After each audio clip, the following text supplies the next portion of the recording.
So today we are focusing on how to manage stress in the workplace. With higher levels of stress due to issues such as climate anxiety, the cost of living crisis, and the ongoing impacts of COVID on workplaces, this topic is incredibly important.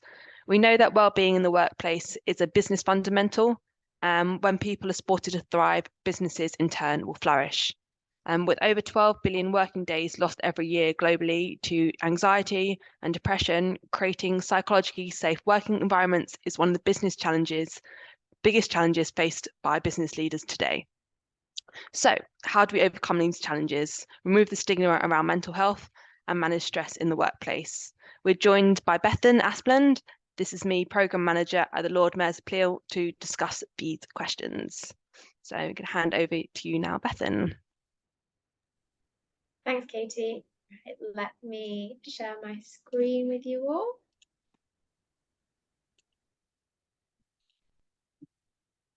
So, firstly, I thought I would introduce myself. So as Katie just said there, my name is Bethan, and I actually have two different roles that I'm going to be drawing on my experience of today and hopefully give you plenty of actionable tips and advice for how you can manage stress in your workplaces. So firstly, I'm a This Is Me programme manager at the Lord Mayor's Appeal, which is a charity based in the City of London. And the This Is Me programme aims to remove the stigma around mental health in the workplace, empowering organisations like yourselves to create psychologically safe workplaces. And I'll get onto how we do that and how you can access our tools and resources a bit later on. My second job is director of my own business, Pretty in Paper by B. So I wanted to tell you a little bit of a personal story of mine first, just because I think stories are also always the best way to start these kind of things.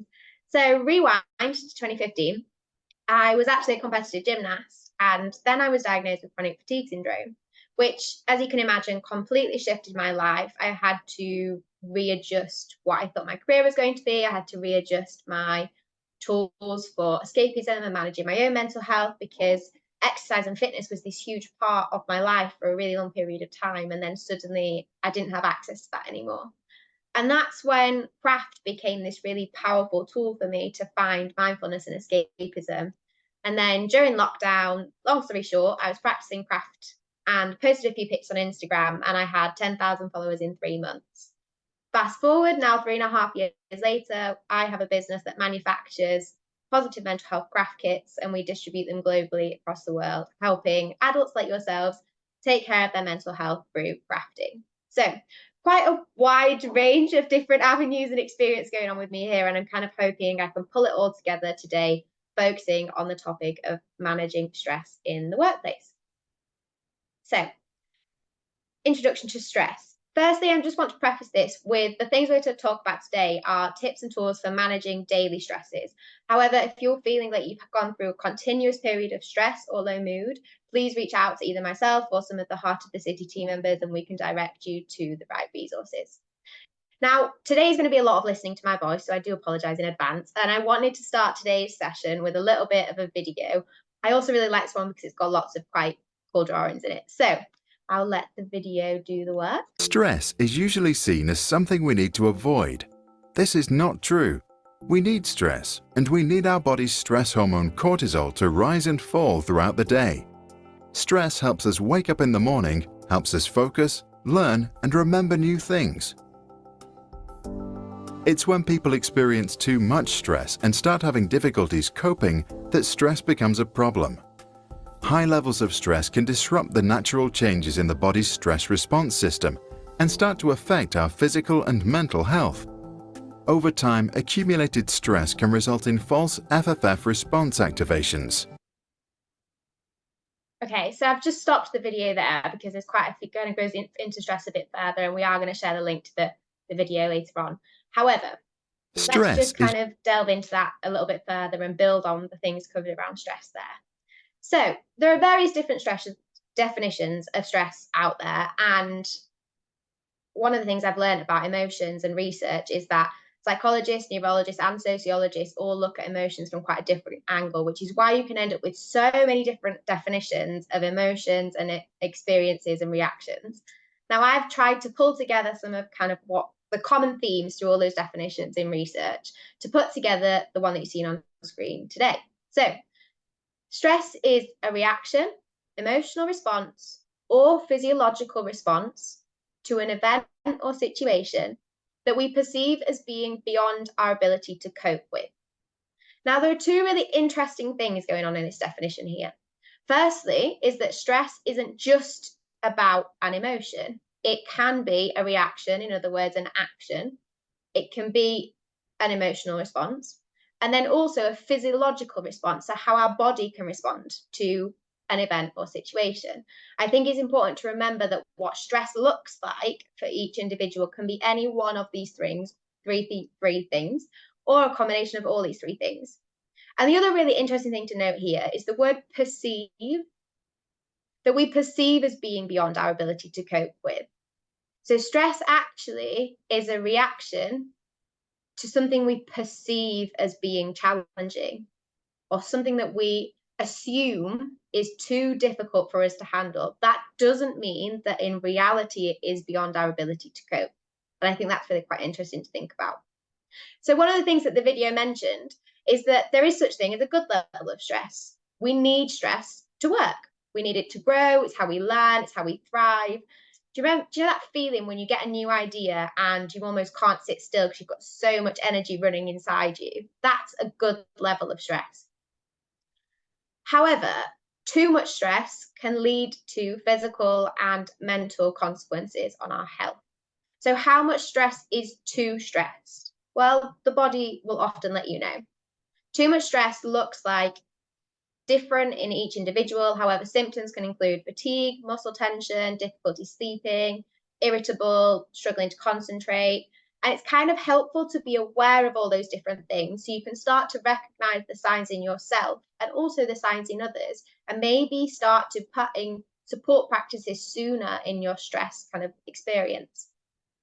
It's also really good to be aware of what stress looks like in others at work, because it might always be not obvious if someone's experienced fatigue or muscle tension. That often projects as a drop in performance or absenteeism, impatience, disinterest, aggression. These are all kind of external signs that we can pick up in other people. Sudden changes in behavior and mood.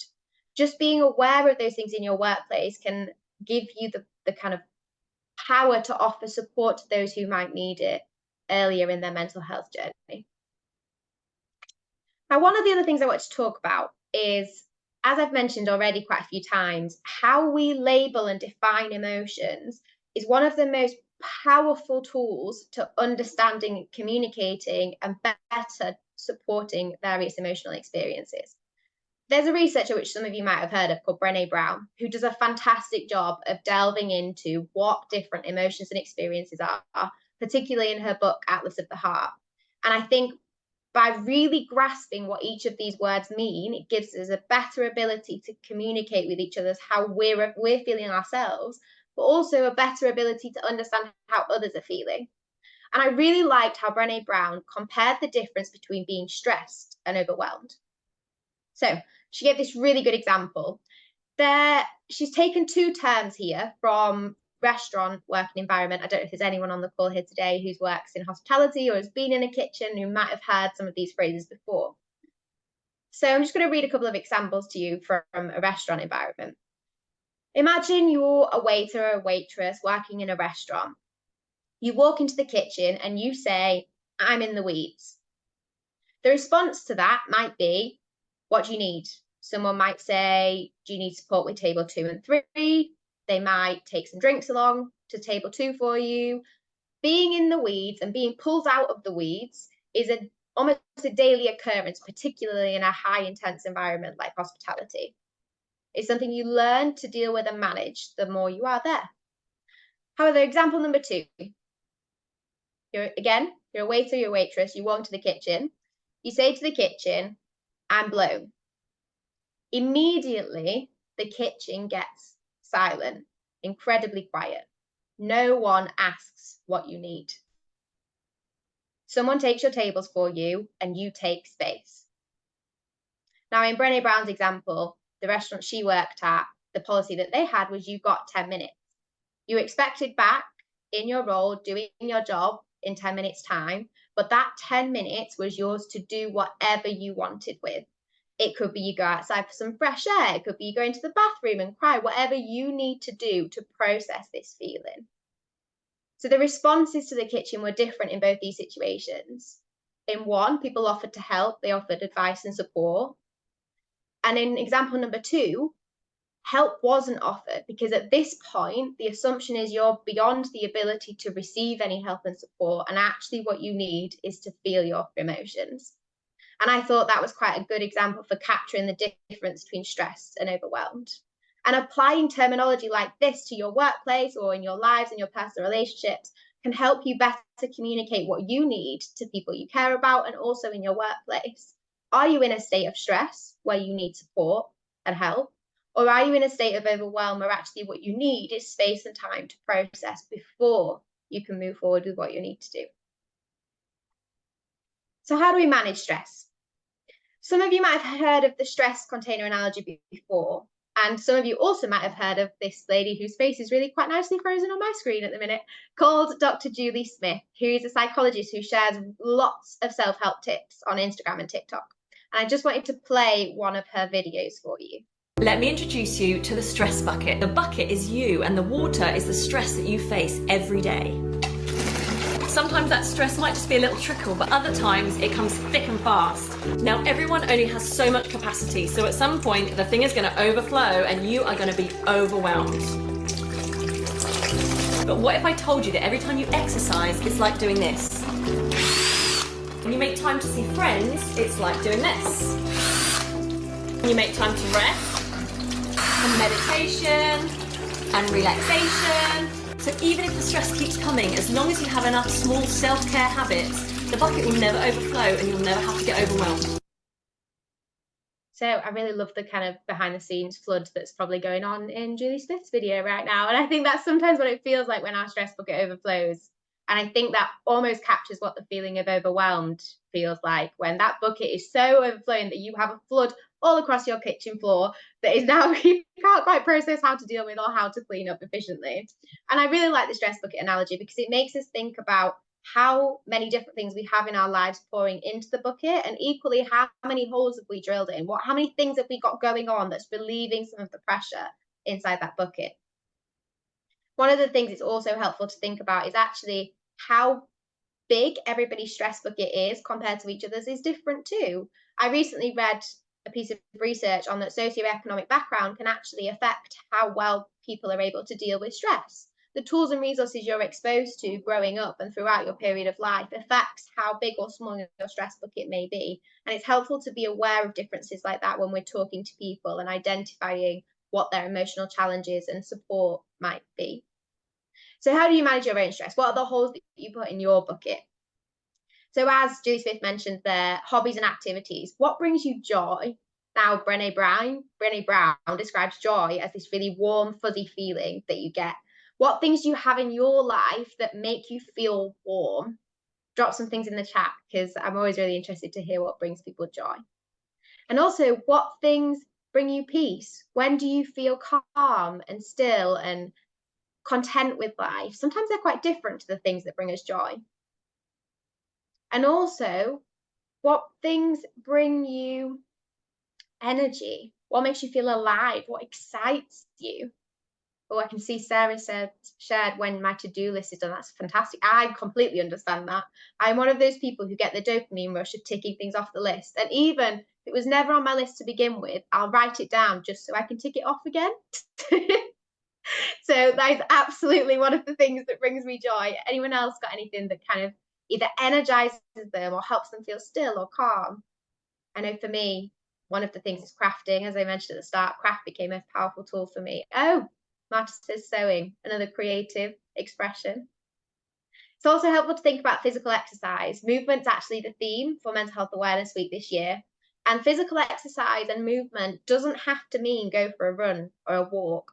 Movement looks different for everyone. So actually movement for somebody like myself when I was in a wheelchair, craft was my movement. Folding bits of paper or pulling on sellotape was my form of movement.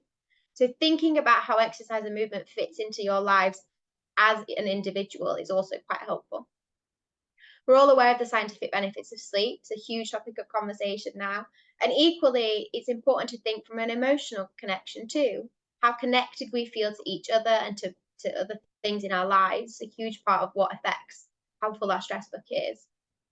Mindfulness exercise, things that help us bring us back to the present moment when our brain is spiraling and wandering off into all these different directions. In fact, one of my favorite mindfulness exercises is a 5, 4, 3, 2, 1 senses exercise. So I'm not sure if there's many of you have heard of that today. However, I would love for you guys to have a go at this one now. So I'll get your keyboards ready because I'd really like to see some of your answers. For the 5, 4, 3, 2, 1 sense exercises, the idea is start by naming 5 things that you can see in front of you.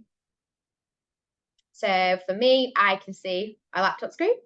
I can see there's a mirror to my left. I've got my water flask, the keyboard, and my wonderful pink trousers that sadly you can't all see today. But please drop your 5 things in the chat that you can see in front of you. Then it's 4 things you can hear. Oh, someone can see flowers. That's cup of tea. I like that. That's a wonderful thing to see in front of you. 4 things you can hear. I can hear the construction going on outside my window. And I can hear the sound of the wind and cars. Oh, someone can see St. Paul's. They must have a nice office. Oh, a puppy. What a wonderful... In fact, can we just stick on C for a while? Because people can see some really wonderful things here. What about here? Someone can hear people talking. Coffee machine, cars, chair. Next is where you can feel. So I can feel my really soft pink trousers, which again, I'm really sad you can't all see on a webinar. I can feel the chair beneath me. And I can feel my really cold hands, which are annoyingly colder than the rest of my body right now. So what are 3 things you can feel? Chair and cold. Someone else is also cold. It's horrible being cold. Can we just fast forward to warmer weather, please? Still feels like we're far from that. Or a rug. I love a rug under my feet. It's a wonderful thing to have. Okay, and 2 things you can smell. I've just seen someone put me as something they can hear, and that hadn't even occurred to me that other people could hear me right now, but it's one of those things, but that makes sense. 2 things you can smell. Sometimes I find this one really tricky because I think it's really difficult to identify a distinct smell in certain environments. Air freshener and coffee. I could do with another cup of coffee right now. I'm very jealous, guys. And the last thing is something you can taste. Oh, perfume. Wonderful thing. And the last thing is something you can taste. Coffee. You guys have set for this webinar right, because I'm clearly missing the hot drink memo here.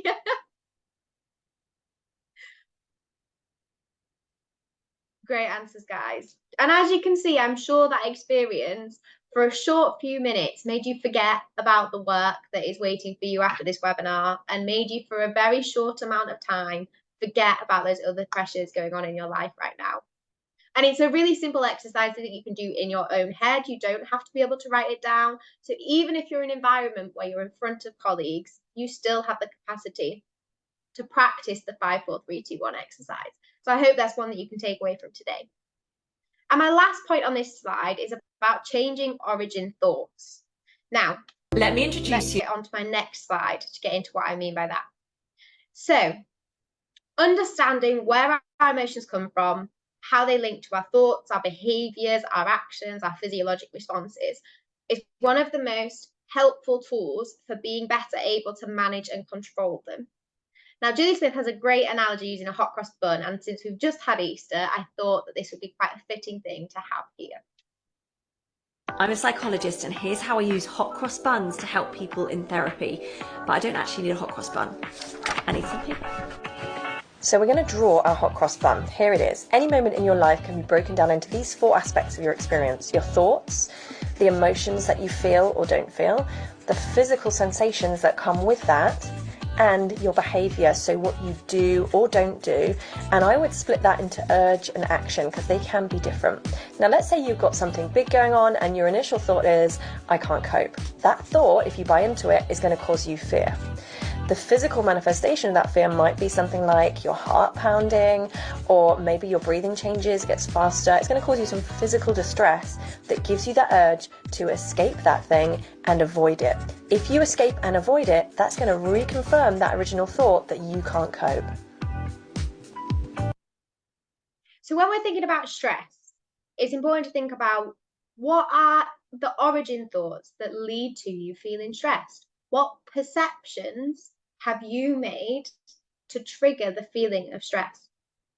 And what is the response, the physical sensations you feel from stress? For some people, it's their heart races. For some people, it's the fact it feels like their heart slows down and they be really still.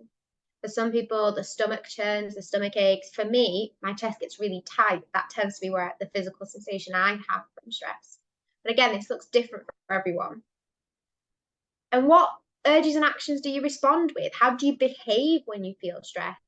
I'm guilty of becoming quite short and snappy with my communication when I'm stressed. My brain goes into kind of like survival and efficiency mode and forgets all the soft, gentle kind of ability to communicate. And it's helpful to be aware of these things, to be able to identify patterns of behaviors and feelings and thoughts that you might be experiencing around stress. So processing emotions at work. Now, there are lots of different emotions we experience within the workplace. One of the things I like to think about is work uses up your resources. Imagine a Jenga tower.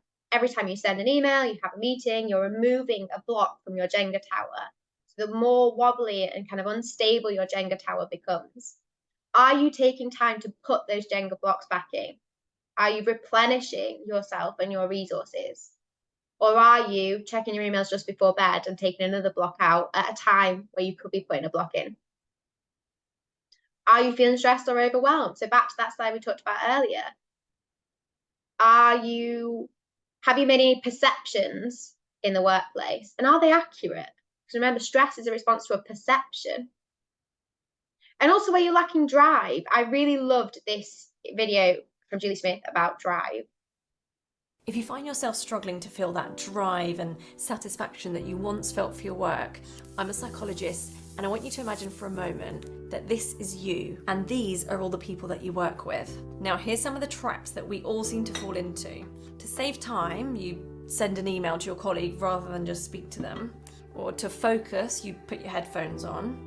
To be more efficient, you skip lunch with your colleagues, and to be more productive, you're working from home more. And all of these things by themselves are fine, but the more you do them, the more disconnected you feel from the people you work with, and gradually you start losing that drive you once felt. However, the research shows that when people start to prioritize time to get to know their colleagues again, not only professionally but personally, they start to build good quality, trusting relationships, and they notice that bringing something as apparently unproductive as social connection can start to reignite that drive and satisfaction for work once again.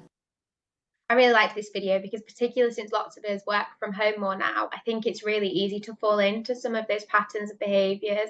And actually, we're human beings who need social connection to thrive. And I wonder how much connection you've built into your working routine now. Okay, so causes of stress at work. According to the Workplace Wellbeing Report by Champion Health, workload is a leading cause, closely followed by lack of control and support. And 1 in 4 people are now citing their peers as a cause for stress at work. But I wonder what the causes of stress in your workplaces are. What is specific to what's going on inside your organisation? And one of the best ways to find out what's happening in your workplace is by having conversations. It's by talking to each other, finding out what are the challenges that the people in your workplace are experiencing. And to do that, that's where we need psychologically safe workplaces, because people don't open up and share their really honest feelings and experiences unless they feel safe. So how do we create a psychologically safe workplace? Well, firstly, what is it? A psychologically safe workplace is where people feel able to ask for help, admit mistakes, raise concerns, suggest ideas, challenge ways of working and the ideas of others, including the ideas of those in authority. So I want you to take a couple of minutes, have a look at that definition. Is there anything I just said there that you would feel comfortable to do in your workplace? Or maybe there's something I said there where you thought, oh, actually, I'm really not sure I could do that. Maybe it's actually quite difficult for you to suggest a new idea in your workplace. Understanding how many of these things we tick gives us quite a good idea of how people in our own workplace might be feeling and how safe they feel. The benefits of creating a psychologically safe workplace, I'm sure lots of you are aware already, but it enhances employee well-being and mental health, builds that social connection, and in return and kind of drives productivity and creativity.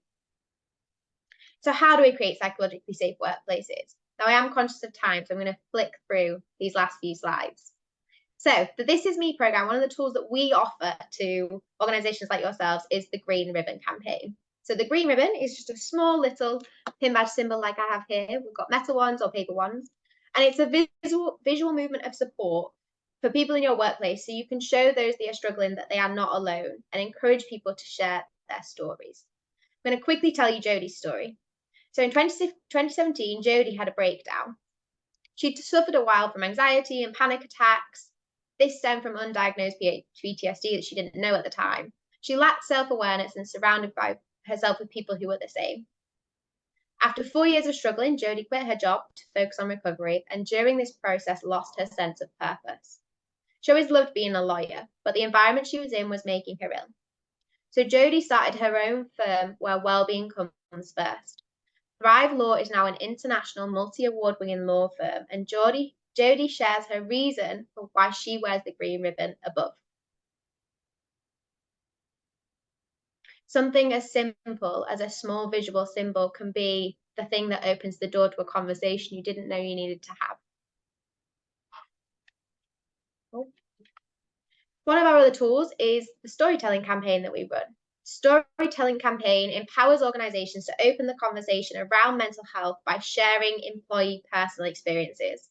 So people who've participated on this in the past have done this in the form of video content or a blog series, collecting stories of employees at various different levels who have experiences they're willing to share, can open the door for others to feel comfortable to share their own experiences.